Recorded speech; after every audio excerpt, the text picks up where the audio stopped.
I've known Polly since she was this tall. Did you? Just out of an egg. It was a very big egg.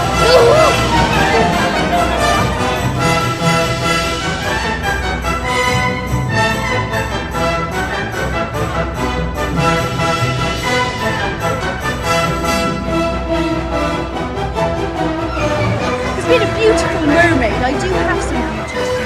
Well, okay, this is my number one tip, is to get a sea cucumber, okay, put it on your eyes at night, a nice slice of it, and when you wake up you have nice sparkly, refreshed looking eyes.